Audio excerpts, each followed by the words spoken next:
Są takie samochody, o których marzymy, na które patrzymy, budzą w nas emocje, chcielibyśmy je mieć, ale większość mówi nie, jednak dziękuję, bo boimy się kosztów utrzymania, bo boimy się awaryjności, bo jest to coś tak egzotycznego, że nie wiemy, jak to będzie na przestrzeni lat się zachowywało. Ale my znaleźliśmy śmiałka, który kupił taki samochód. I wiecie co?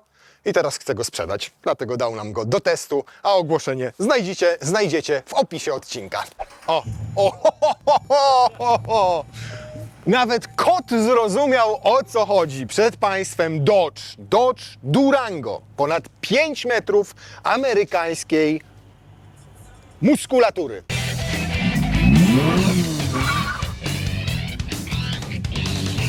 No i co? I to, co czyni ten samochód magicznym. Ponieważ dzisiaj już europejscy producenci nie stosują tutaj wolno ssących V8. A tutaj mamy 5,7 litra, które generują niedużo, bo 360 koni mechanicznych, ale najpiękniejsze jest to, jak te konie w tym wypadku brzmią. Fajnie, jak się go odpala, taką... A pokaż kluczyk. To jest tak fajne, że sobie stoisz na zewnątrz i szkoda, że tutaj nie ma jeszcze kolejnego przycisku, że mógłbym sobie go przegazować. A weź ty, przegazuj. Tu zapraszam. Co, już wyłączyłeś? No tego wyłączyłeś. A, bo poczuł, że chcesz prowadzić, i ci nie pozwolił. Myślał, że ktoś go kradnie, widzisz? No dobrze, dźwięków posłuchamy później, bo naprawdę fenomenalne wydaje z siebie te odgłosy. Ponad 5 metrów, powiedziałem, samochodu, ponad 3 metry rozstawu osi. Dla mnie to jest naturalny konkurent, tylko amerykański, takich samochodów jak BMW X5, Mercedes GLE czy... No, myślę, że możemy też zaryzykować stwierdzenie, że Audi Q7 i akurat Q7 ma V8, tylko ma V8, która jest już turbo doładowana, tak? W wydaniu SQ7. Tak. No i co ty możesz powiedzieć? Robiłeś kiedyś amerykańskie samochody u siebie? Wiesz co, Dodge'a nie miałem, natomiast miałem u siebie Taki ten, no, taki samochodzik zabawkę Forda. Raz Mustanga, z tym. raz tego... Raz Focusa, kiedyś Fiestę nawet robiłem. Także dużego doświadczenia nie mam w tych samochodach. Znajomy też ma SRT, tego Jeepa, Grand Cherokee SRT, motor ten sam. Wspomniałeś SRT. To musimy wyjaśnić jedno, bo znawcy będą mówili, że to SRT, którego można poznać po tym wlocie tutaj i po tych chrapach po bokach odprowadzających ciepłe powietrze z komory silnika. Natomiast ta maska została wymieniona. Klient, który go sprowadził go uszkodzonego, jak to samochody ze Stanów. W większości przypadków, jak to bywa. Tam było delikatnie uderzone. Z lewej czy z prawej? Z prawej. Tak, z tamtej strony, w związku z czym jak już wymieniał, to stwierdził, że sobie uatrakcyjni go wizualnie i zderzak i maskę zrzucił sobie z SRT. SRT miało inny silnik, bo tam mieliśmy rozwiercone do 6,4 litra. Jest wersja SRT Hellcat, a mówię, powiedziałem była, bo samochód jest produkowany od 2011 roku. De facto miał 4 silniki, tylko w różnych odmianach mocy. 3.6 Pentastar, popularna V6, ten 5.7 Hemi V8, w Hellcacie 6.2 z turbodoładowaniem oczywiście i w normalnym SRT 6.4. Natomiast 14 wersji łącznie silnikowo-wyposażeniowych, tak powiedzmy, dużo wydań specjalnych i niektóre dzisiaj są wręcz kolekcjonerskie, kosztują nawet po sprowadzeniu do Europy 500-600 tysięcy złotych, czyli nie przymierzając choćby tyle co BMW X5, tam dwuletnie, X5M, MX5, o tym mówię. I 3.6 na przykład, to wiem, bo wiem z doświadczeń, bo na przykład mój ojciec ma również w Dodge'u, tylko w takim bardziej vanie, Town & Country 3.6 Pentastar. Jest to pancerny silnik, który nie wymaga absolutnie żadnych zabiegów poważnych, pod warunkiem, że wymieniasz tam olej. Jeździ, nie psuje się, lejesz olej, tankujesz, jeździsz, lejesz olej, wymieniasz tutaj olej. jest podobnie. Producent tutaj zaleca wymianę oleju co mniej więcej co 10 tysięcy kilometrów. Czyli trochę inaczej niż w europejskich samochodach i może dlatego też te samochody jeżdżą. Natomiast jakichś takich, wiesz, tutaj większych uwag co do tego motoru nie ma. Obiło mi się o uszy, że tutaj problemy były wcześniej z rozrządami, rozrząd jest na łańcuchu. Natomiast w tych wersjach silnikowych pozmianowych, czyli też tego modelu dotyczy, już jakby z tym rozrządem takich problemów nie ma. Producent wymyślił sobie, żeby wymienić ten rozrząd co 8 lat, bo 180 tysięcy, jak dobrze pamiętam. Więc tu jeszcze trochę czasu mamy, nie? No tu jest 2021 A, rok więc tutaj produkcji wiesz, i ani 120 tysięcy kilometrów Ani przebiegu. czas, ani przebieg tutaj nie kwalifikuje tego rzędu do zrobienia. Mówię, to w wcześniejszych tych motorach, tam z 2005-2006, w tych pierwszych, które się pojawiły, no to były problemy. One jakby z wiekiem cały czas te problemy są rozwiązywane. Doszło trochę więcej elektroniki, monitorowania tego silnika, więc tutaj wiesz, rozłączone cylindry w tym modelu też mamy. Tak, Jakby przy, nie ma, jakby przy tutaj żadnym dużych przy problemów nie ma. stałej prędkości, bez obciążenia, jeżeli jedziemy, to nam odcina 4 cylindry, Połówkę. co zmniejsza zużycie paliwa dokładnie o 2 łyżeczki stołowe na 100 km. Tak. Dobrze, a powiedz mi pewną rzecz jeszcze o hamulcach, bo tutaj miała miejsce sytuacja, w której zwykłe, standardowe hamulce no nie dawały sobie rady. Z masą, z mocą samochodu, z Ale jego się temu nie dziwię. osiągami, bo były malutkie tarcze, więc właściciel sobie wymienił też całe hamulce przy okazji na te z SRT. Natomiast to poniosło za sobą kolejną inwestycję, felgi, takie, w które te tarcze i w które te zaciski razem z klockami wejdą, więc tutaj mamy 20 ile cali? Winter, 20 cali, 20 cali, 265 na przodzie, no i dużo większą tarczę, wreszcie samochód zaczął hamować. Kosztowało to, strzelaj ile? Komplet na tarcz, klocków i felga. A i z felgami. Tak. No ja tak bym za same hamulce obstawiał gdzieś z 15-18 tysięcy, myślę. No i 25 tysięcy, żeby Durango hamowało, trzeba wydać. Wiesz co, coś chciałem jeszcze powiedzieć o zawieszeniu, bo to jest klasyczny amortyzator, klasyczna sprężyna, nie ma tutaj żadnej pneumatyki. I bardzo dobrze. Tak? No kurczę, Tak, czyli no, co, tanio? Nie wiesz, że z pneumatyką jest zawsze problem? Ona jest może faktycznie trochę wygodniejsza podczas jazdy gdzieś w jakimś tam terenie, jeżeli faktycznie w niego wjedziemy i może w jakichś takich, wiesz, większych takich dziurach, no ale ona jest problematyczna, no jeżeli faktycznie gdzieś wjeżdżasz w jakieś błoto, no to jak jedziesz tym autem gdzieś, wiesz, wyjeżdżasz i jedziesz do domu, to warto na stację zajechać i kerczerem go tam obmyć, nie? Ale jest gangus, nie? Jest fajny jest, no. Ja już się Gangus. nie mogę trochę doczekać, jak nim pojedziemy. Czarne szyby przyciemnione, czarne felgi. A ja zrobię teraz jedno. Kluczyk jest tu w środku. Tak. Jak on chodzi na poduszkach aż, nie? Ten wydech, ta moc tego Jak silnika. prawdziwe takie American Muscle, nie? I jeszcze to takie drgnięcie na koniec, takie wrrr, no. Uwielbiam. Uwielbiam za to amerykańskie samochody. No wiesz, to nie jest jak taka kuska pierdząca w lesie, no. Wiele samochodów kupujesz oczami, są samochody, które kupujesz uszami i to jest jeden z tych samochodów. Tak. Ale kupujesz go też z innych względów, nie tylko estetycznych, nie tylko V8, nie tylko Łukasz, dźwięk. tutaj, Poczekaj. Łukasz, Nie, tutaj. poczekaj, jeszcze sobie popatrzę. Bo zobaczcie, to jest wersja, tu macie oznaczenie RT spośród tych różnych 14. Tutaj mamy czwóreczkę, co świadczy o tym, że mamy napęd na 4 koła, ale w wersji z silnikiem 3.6 Pentastar bywało tak, że mieliśmy też napęd tylko na tył, nie? No i podwójna końcóweczka wydechu, tu mamy jeszcze możliwość dopinania haka i to, co zrobił sobie tutaj też właściciel, to zobacz. Podtlenek jest. Podtlenek gazotu.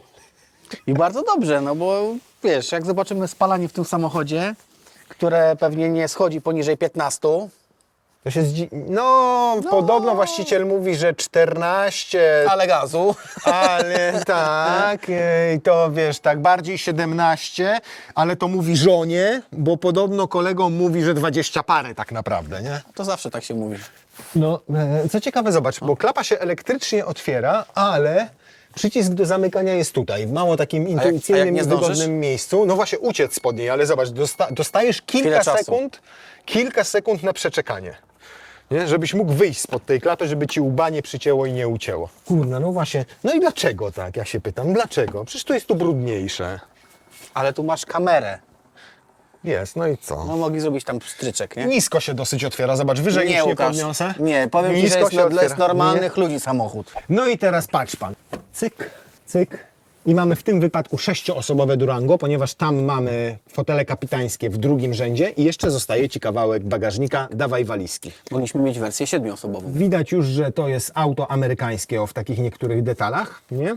Choć tutaj na przykład podłoga i te boczki są naprawdę fajnie wyłożone. No, Dawaj! taki w bój. Zaraz. Właściciel tutaj stoi obok i teraz silny pokaż jego reakcję, jak będziemy pakowali jego Durango. Jeszcze z buta, poczekaj. Czekaj, nie, czekaj. No. Gotowy jesteś? Masz ze sobą zapasową szybę, Michał? Trzeszczy? A czy walizkę byśmy dopchnęli, a wypchnęli szybę tylną? Tak. No tak to Dobrze. się nie uda, a to się nie uda tak naprawdę, przez ten fragment tutaj tego plastiku wystający. Natomiast jedna duża nam tak wchodzi i to na 100% się zamyka. Dajcie tam jakąś jeszcze mniejszą. Daj dwie! Nie, no po co dwie? Jedna wystarczy. Daj dwie i przyprowadź Urusa, jeszcze wejdzie. No, na moją odpowiedzialność. I przy 7 osobach na pokładzie, jeżeli to nam się zamknie, to już naprawdę... I teraz musisz się tam dostać do tego przycisku i macasz. O, jest. I czekasz. Doszło. Zobacz, doszło, idealnie. Więc naprawdę jak na 6-osobowe auto, tam 5 metrów z groszem, 5-10 centymetrów chyba wielkości, to naprawdę jest gitara. Bardzo. Nie wyjmuj jeszcze tych kabinówek. Tak? Nie wyjmuj. Nie. Bo widziałeś, że z nimi się domknęło i teraz robisz tak. Masz ilu pasażerów? 6. 6. Raz, 2, 3, 4, 5 kabinówek. Czyli spokojnie dziecko, które kochasz najmniej, po prostu jedzie bez bagażu, ale to nie jest żaden Albo w ogóle problem. nie jedzie. Ewentualnie żona, jeżeli ją kochasz najmniej. I jeszcze jednak to dziecko, które najmniej kochasz, będzie miało swoje miejsce. Będzie miało swoje miejsce pod podłogą, bo tutaj jest naprawdę tego miejsca na tyle, że może kabinówka nie wejdzie, ale jak sobie luzem tutaj poukłada swoje rzeczy, to będzie nawet więcej miejsca niż w kabinówce. Więc naprawdę fajnie to rozwiązano i jestem w szoku, ile tutaj jest przestrzeni. Rolety tutaj nigdzie nie widzę żadnej, natomiast ona jest stosunkowo Ale nisko. chyba była, bo jest miejsce. Są prowadnice i to są dwie Tak. prowadnice. Jedna jest tutaj, zobacz, w momencie kiedy chcesz tę roletę mieć tylko przy tej tylnej części bagażnika, jak wszystkie fotele są postawione, albo można ją zamontować tam. Natomiast no, jak widać, rolety nie mamy. Już nawet nie będę tego człowieka, co przyjechał tym samochodem do nas, pytał, czy ma ze sobą taką roletę. Pewnie nie ma, bo ukradli na placu, jak wrócił samochód do Europy. No, a na pewno w ogłoszeniu napisał, że Tak. roleta przykrywająca bagaże i bezwypadkowy. To mi się podoba. W większości samochodów tutaj jest po prostu zderzak, lakier i każde ładowanie rzeczy do bagażnika kończy się tym, że jest to porysowane dokładnie tak jak te nakładki tutaj w bagażniku, a tu nie mamy tego problemu. Lakier ocalał, bo masz taką nakładkę i to widać, że to jest oryginalne, bo to jest normalnie wpasowane w wytłoczenie specjalne zderzaka. I bardzo ładnie wygląda estetycznie z tą ala oponą. Czy co to jest? Plaster miodu? Nie no, to od razu trzeba tak pakować. No nie no, wtedy przy 4 osobach na pokładzie, no nie jesteście w stanie wówczas tego bagażnika tak zagospodarować. No i 5 kabinówek. No i 5 kabinówek. We 4 osoby jedziecie na 2-miesięczne wakacje bez najmniejszego problemu. Przeprowadzki możecie urządzać tym samochodem. Sprawdźcie po trasie, czy są chodzi stacje tu- na LPG. Wchodzi tutaj stół bilardowy i możecie jeszcze barek sobie wstawić. Natomiast też, żeby uczciwie powiedzieć, w ten sposób nie przykryjecie walizek roletą. Żeby przykryć je roletą, to musicie położyć je całkowicie na płasko. Proszę, dwie tak. Pokaż jeszcze tą dużą. No nie, tak nie podejdzie. Chociaż niewiele jej brakuje tak naprawdę. No ale to tylko pokazuje, jak długi jest ten bagażnik. A fotele te w drugim rzędzie mamy teraz odsunięte maksymalnie do tyłu. Zobacz. Cyk, cyk. Bardzo prosto się to rozkłada. Ten też od razu rozłożę. Pach. I tu jest fajne, bo dobrze zobaczycie, ile tutaj jest miejsca. Dawaj, rozkładaj. Uważaj na Michały. No. Dobra.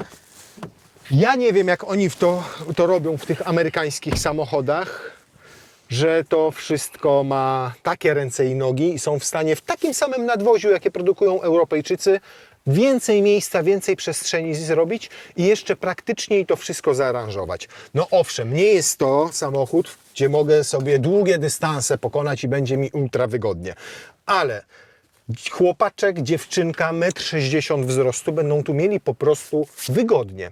Brakuje isofixów, to oczywiście jest minus, więc fotelika tutaj nie upchniemy.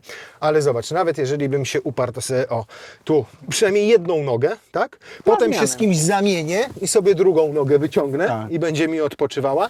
Natomiast mówię, i tak jeżeli chodzi o przestrzeń tutaj na nogi, jest super.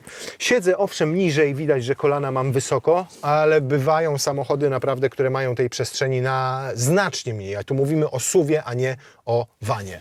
Bardzo szeroki jest otwór wyjściowy. Zaskoczony jestem naprawdę tym, jak ten trzeci rząd siedzeń jest przestronny. Proszę, drugi rząd. Ile miejsca? Na stopy, nad głową, na szerokość. zobacz. Proszę, podłokietniczek jeden, Tu drugiego nie mam, bo kapoderki. jest w drzwiach. cup holderki tu nisko. Taka, no wiesz, 2 gniazda USB, takie klasyczne. Tutaj mamy nawiew, wentylację, tu mamy podgrzewanie zewnętrznych foteli. Nawet gniazdko, tylko amerykańskie, 115V, obsługuje urządzenia o mocy do 150 watów. Sterowanie klimatyzacją, automatyczna klima, możesz na auto sobie ustawić, możesz sobie regulować temperaturą i gdzie masz mieć nawiew tutaj z tyłu, co ciekawe. Czyli masz, bo zobacz jeszcze tak, masz nawiewy z tak góry, jak tu szukałem na masz słupku nawiewy gdzieś. z dołu i masz nawiewy jeszcze Na tam, stopiska. na stopy. Na stopiska normalnie, tak jest to tutaj zaznaczone. Fiu, fiu, panie kochany. I materiałowo też nie jest źle. Miękkie jest to potrzeby. Wiadomo, że to nie jest jak w europejskich autach, że możesz mieć tutaj alkantarkę, że piękne przeszycie się pojawi. podświetlenia. I podświetlenie, i LEDy, i tutaj będzie burmester i on też będzie świecił i w ogóle, no ale jak wiemy, to wszystko kosztuje. Tak? Tak. Tutaj jest to wykonane prosto, trochę siermiężnie, trochę w stylu oldschoolowym, ale generalnie Durango tej generacji jest produkowane od 2011 roku, tylko stopniowo przechodzi liftingi. Ale przynajmniej sprawia to wrażenie zaskakująco solidnego, miękkiego, przyjemnego, fajnego. Nawet ten plastik, który tutaj jest po prostu dobrej jakości. Tu jestem tym akurat naprawdę mile zaskoczony. No i same fotele, Michał ma dzieciaki, wozi je, bo to rodzinny samochód. No to poza tym, że ta skóra wymaga pielęgnacji trochę, no to jest naprawdę w ładnym stanie, nie jest popękana, nie jest pomarszczona, nie zeszła tutaj z niej farba ani na oparciu, ani na siedzisku. Nitki popękane. Ciekawy jestem, jak fotel z przodu wygląda, bo to jednak 120 000 kilometrów. To już zębem czasu mógłby być nadszarpnięty, ale zobaczcie. Jak na 120 000 kilometrów naprawdę nie jest źle. Żadnych przetarć, troszkę tutaj popękania, troszkę tutaj odeszła skóra od siedziska, ale to naprawdę są niuanse. Samochody, które przyjeżdżają do nas, są nowe.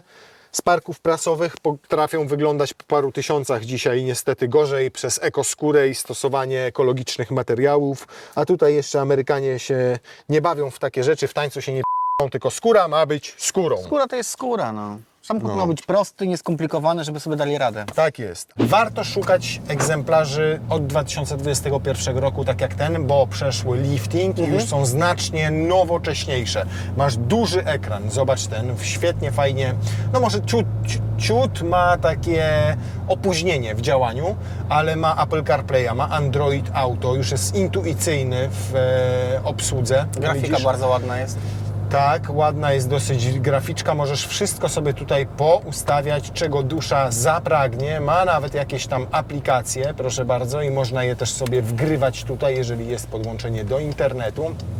No i wersja RT już naprawdę nieźle wyposażona. Panel klimatyzacji pozostał klasyczny. Masz grzane zydle, masz zydle wentylowane również. Proste ustawienia i bardzo czytelne. No i fajne jest to, że zmieniasz temperaturę, wyświetla Ci w stopniach Celsjusza. To jest fajne w zegarach cyfrowych, że już po tym 2021 roku, kiedy pojawiły się ekrany, to wszystko można zeuropeizować za kliknięciem tak naprawdę tutaj, bo tylko je sobie Nie trzeba robić wprowadzasz, że softa i chcesz takich mieć innych zmian, nie? dokładnie tak, przelutowywać, wstawiać innego audio, zmieniać softu, za to płacić, tylko to wszystko możesz sobie zrobić z tego, z ekranu poustawiać. Powiem Ci, że o ile oczywiście estetyka jest typowo amerykańska i mało w tym wszystkim jest wyrafinowania takiego stylu, fikuśności, mało detali luksusowych, to jeżeli chodzi o jakość montażu, to jestem w szoku. Zawsze amerykańskie wozy tandetą nam pachniały, a tutaj nic nie trzeszczy, nic się nie rusza, to wszystko jest porządne. Tutaj masz skórkę z przeszyciem, to jest miękkie, tu wstaweczka ala karbonowa, tutaj miękka ta konsola środkowa. Nawet te plastiki, które są tutaj, To propos trzeszczenia, to poczekaj teraz. No coś tam z tyłu brzęczy, ale... w bagażniku jakaś półeczka. Ty, ale nie ma tragedii, co? Czekaj. No błagam Cię. W ogóle Zobacz, mamy Szyberlach, tutaj też nic nie... 120 000 kilometrów przebiegu. I zwracam Ci też uwagę, że on ma sztywne zawieszenie. No tak. Ale sport go nie usztywnia, nie ma, ale pamiętasz znowu, wracając do samochodów europejskich, amerykańskich sprzed lat, mówiliśmy, że to pontony na kółkach, że to tapczany, bo one miały tak miękkie zawieszenia, że tutaj byśmy Jechali Nie, 30 sztywny na jest- godzinę, byłoby komfortowo, ale przy 40 już wypadlibyśmy z drogi, bo nie byłoby w ogóle żadnej pewności prowadzenia w tym samochodzie. Nie, twardy jest i to powiem Ci, tak jest fajny ten. No i No i nie, to jest... W czym jedziesz... jest problem? W czym jest problem, żeby dalej takie silniki produkować? Powiedz mi. Wiem, ale nie powiem. No i tu mamy jeszcze możliwość wyłączenia kontroli trakcji. Mamy ten Sport On i Eco Off. 4 gniazda USB, 2 USB-C, 2 starszego typu, ładowarkę indukcyjną, gdzie kładziesz sobie telefonik, 2 duże uchwyty na kubki, fajną gałę zmiany biegów. Skoro jesteśmy przy gale zmiany biegów, to od razu skrzyni powiedzmy, bo to jest 8-biegowy ZF. Czyli też świetnie tutaj z tym silnikiem kolaboruje, bo jest pancerny, nie? No to jest ZTF-owska, no tak jak Ci kiedyś wspomniałem w którymś z odcinków, że ZF... Nic lepszego nie wymyślono. Nic nie wymyśli i ZF jakby tylko bardziej udoskonala tą skrzynię, którą zrobił, czyli tą 8-biegówkę. Czyli po co coś dobrego Po co coś, zmieniać i tak. kombinować. Zobacz, ten podłokietnik nawet jak przyzwoicie sztywno się trzyma, jest wysoko bardzo, zaskakująco. Nie ma regulacji, ale dzięki temu jest mega wygodnie. Podwójny, przyjemnie wyłożony. Znowu mówię tutaj o tej, nawiązuję do amerykańskiej jakości. I tak samo przyjemnie wyłożony w środku i to nie tylko na dnie, ale również na boczkach. No, jest taki, powiem Ci, fajny ten samochód. Zaczyna mi się coraz bardziej podobać, mimo że waham się i to głęboko, czy bym taki chciał samochód kupić. Gdybym potrzebował takiego dużego samochodu SUV, tak? No to zaczyna mi się coraz bardziej podobać. Zobacz to wybrzuszenie na tej Właśnie masce to chciałem SLT. powiedzieć, że to był bardzo dobry ruch właściciela, że przy zmianie tutaj nadwozia, kiedy robił tą naprawę blacharsko-lakierniczą, zdecydował się na tą maskę. Jest Fajowo. tak fajnie to wygląda, taki, czuć, że ten samochód ma taki agresywny charakter, nie? No takiej Taki- muskulaturności Tak. jeszcze nabrał, nie? Tak. Muskulatury. Bardzo fajnie to wygląda. I te pasy też dwa zrobione przez środek samochodu, to też taki akcent sportowy. No powiem Ci, że nie mogę się doczekać, jak wyjedziemy nim na autostradę. Ta? No, A czeka, tu jest mięciutka podsufitka, ciekawe. O, jak to się trzyma, kurde, powiem Ci, że im bardziej macam, im bardziej dotykam ten samochód, owszem, są takie miejsca, gdzie... Mogliby poprawić? Że mogliby poprawić, ale spodziewałem się, że on cały po 120 tysiącach będzie rozpadający się, a on naprawdę... właśnie. Co? no właśnie nie. Jestem w szoku. No ale też zobacz, 2021 rok, świeży samochód, 4-letni, 120 tysięcy. No wiesz, jak teraz 4-letnie auta potrafią wyglądać. Testowaliśmy różne u nas. Tu też musimy powiedzieć otwarcie, że to, że cały czas słyszymy ten bulgot, wynika z tego, że właściciel trochę przerobił sobie ten samochód. W sensie jeszcze bardziej wydobył z niego to gulganie, bulgotanie. No normalnie by tak tego nie było. A czy przy takich prędkościach obrotowych silnika jak teraz mielibyśmy taki bardziej smooth, nie? Taki Tak. mniej wrzucający się w uszy ten dźwięk V8. To najprawdopodobniej ten pilot się popsuł. A pokaż, co to jest? Tak. I coś nie działa. A dodaj gazu.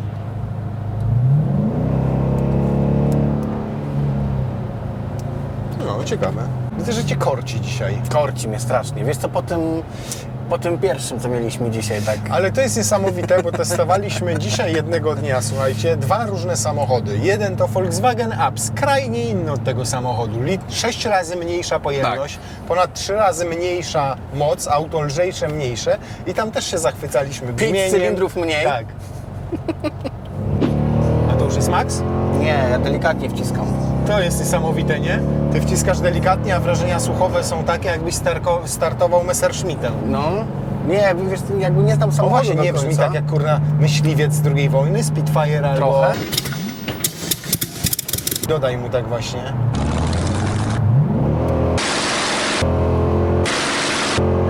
Dobra, już. To jest pewne, że on jest chlorem. Tylko pytanie, jak dużym jest chlorem? Czy już się nadaje na odwyk, czy jest po prostu takim...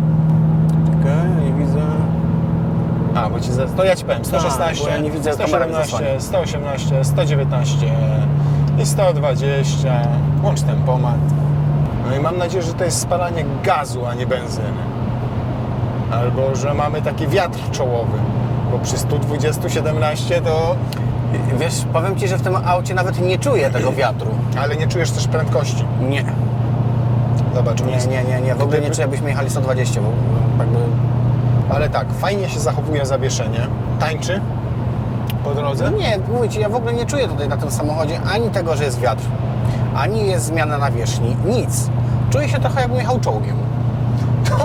Bardzo dobre Nie, bo to jest spostrzeżenie. chyba takie Trochę dobre tak. określenie dla tego samochodu, nie? Trochę tak. Nawet wygląda jak czołg i zachowuje się na drodze też trochę jak czołg. On pali jak czołg. Pali też jak czołg. 16 litrów, jedziemy 120-125 na godzinę. No, jakby to było zużycie paliwa rzeczywiście benzyny, to by to bardzo i bardzo by bolało.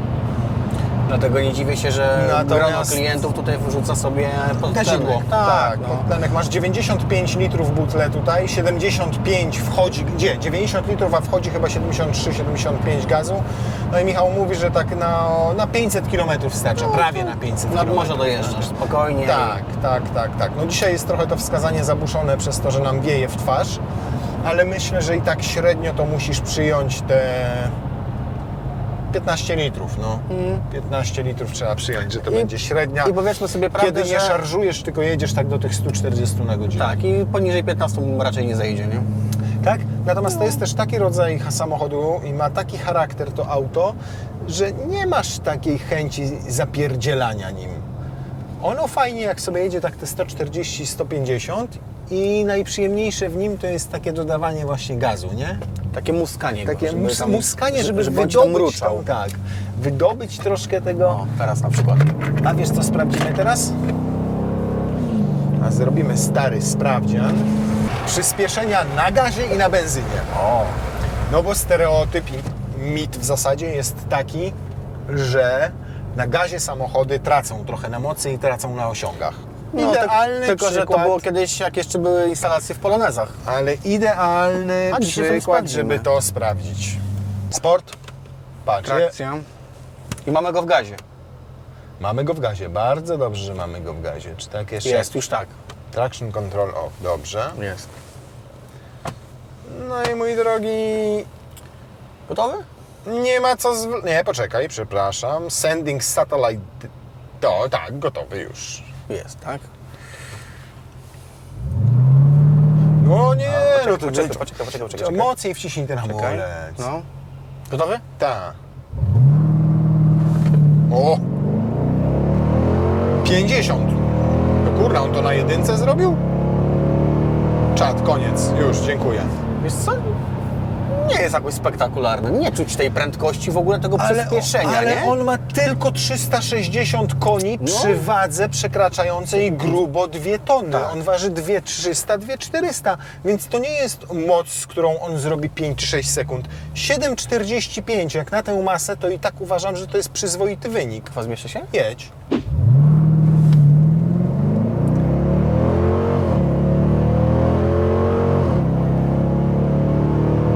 Już. 7,56, więc nawet trochę gorzej na benzynie. Nie ma to znaczenia. Gaz czy benzyna, dla niego 7,5 sekundy. Taki ma czas przyspieszenia No ale 0 wiesz, z drugiej strony 7,5 sekundy, jak na takie wielkie auto. Tylko wiesz, to jakby te wrażenia są w ogóle Nie- inne, nie? 8,5 sekundy, czyli sekundę gorzej robi Skoda Kodiaq z silnikiem 1.5 TSI w PHEV-ie, czyli hybryda typu plug-in. 8,4, czyli sekundę gorzej niż ten samochód. Ten robi 7,56. Golf GTI go złoi. Natomiast to nie o to chodzi w takim samochodzie. Chcesz Dodge'a Durango, który naprawdę dala, to kupujesz sobie Hellcata albo kupujesz sobie nawet SRT. Nie SRT Hellcata, tylko po prostu SRT. I wtedy masz ponad 500 kucy i naprawdę rwie asfalt ten samochód. Tutaj 360 koni, 500 Nm z kawałkiem. Przy tej masie nie jest to nic spektakularnego, ale pamiętaj, że masz niezawodną, nie psującą się pancerną V8 Chemii pod maską, która lubi. zajebiście brzmi. I która lubi odtlenek. I lubi gazu. wypić. I lubi wypić. Nie jest to taki samochód, który wzbudzał u Ciebie jakieś takie Nie, uczucia. wzbudza, bo lubię. Ja lubię amerykańską motoryzację, tylko to jest to, co powiedziałem na początku. Wiele osób też ją kocha. Uwielbia to, co teraz słyszymy. Musiałem się wcisnąć, wiesz? bo to Uwielbia jest- monumentalność tych samochodów. One wyglądają inaczej, są takie aroganckie, są takie agresywne. Patrzysz na takie auto i mówisz, no jedzie kurna strażnik Teksasu. I to się podoba ludziom w tych samochodach. Tylko zaraz myślą tak, że one są mniej nowoczesne, no bo silniki wolnossące, a nie uturbione, mniej mocy stosunkowo w porównaniu z europejskimi odpowiednikami o podobnej pojemności. Paliwożerne, co jest prawdą, ale z To drugiej akurat strony tak. lubią gaz. Mniej finezyjne w środku, co też jest prawdą, ale za to Są spartańskie bardziej, nie? nadal solidne, nadal porządnie zmontowane. Masz multimedia na miarę XXI wieku, czego więcej potrzebujesz? Bije mu trochę hamulca, Tak, wiem. i to Michał też wspominał, że czasami mu biją hamulce, a jak jesteśmy przy hamulcach, to jeszcze warto wspomnieć, że ludzie też się bardzo boją części zamiennych do tych samochodów. No bo to wszystko jest od ręki dostępne. Tak, bo one są dostępne normalnie na rynku, są firmy, które specjalizują się konkretnie w autach amerykańskich, nawet w danych markach i co chcesz, co potrzebujesz, to u nich zamawiasz. Są wiadomo jakieś tam odpowiedniki, że nie wiem, czegoś możesz nie zamówić, bo będzie problem, no ale to są jakieś tam poszczególne części, także też się nie warto tego bać, bo normalnie wcześniej są dostępne. Filtry, klocki, tarcze, oleje, nie wiem, części zawieszenia, normalnie wszystko można zamówić. Bierzesz i jedziesz. Tak, no. Tak, natomiast no mówię, jest ten symptom taki, obłożone są te auta takim stereotypem. No, towarzyszy im ciągle taki stereotyp, że słabo wykonane jednak, że tandetne, że nie tak dopracowane jak europejskie. Durango naprawdę udowadnia, że choć jest mniej finezyjne, to wykonane porządnie, potrafi fajnie jeździć, ma super zawieszenie, uważam, i ten układ kierowniczy. Skrzynie. Przepięknie brzmi, niczego temu autu nie brakuje, a masz coś, z czym się po prostu na drodze wyróżniasz. Czy ja bym kupił takie auto? Ja bym go sobie nie kupił, mówiąc szczerze. Ja chyba też nie. Tak, sam dla siebie. Ale nawet nie wiem z jakiego względu, szczerze mówiąc. Może właśnie z tych wszystkich, o których wspomniałem, całkiem możliwe. Natomiast naprawdę ma ten samochód niesamowity charakter, a brzmienie tej V8 wynagradza absolutnie wszystko. I to, jak to auto wygląda i jak ma praktyczne wnętrze, bo tym jestem zaskoczony. Bo ani X5 nie będzie miała takiego Oj, wnętrza, nie. Ani Q7. GLE, ani nawet myślę, że Q7. Tyle przestrzeni Nie ma. nie będzie takie po prostu praktyczne. Więc jak ktoś szuka 7-osobowego SUV-a z V8, fajnie gadającego, innego, to jest to naprawdę good choice. Ceny od 100 paru tysięcy za 10-letnie egzemplarze do nawet 600 tysięcy złotych za auta ze znaczkiem Hellcat. No ale to na już będą polskim te wersje, rynku. te topowe wersje, tak, które tak, no tak, wiadomo, tak, że tak. trzeba za nie zapłacić. Ten nie? 2021 rok, ta V8 120 tysięcy przebiegu i takie wyposażenie bardzo dobre, no to jest około 200 tysięcy złotych i uważam, że to jest bardzo, bardzo uczciwa cena, biorąc pod uwagę możliwości tego samochodu. No to za dwie paki nie kupimy z tego rocznika europejskiego odpowiednika. No, szczególnie z V8. Prawda? Mhm.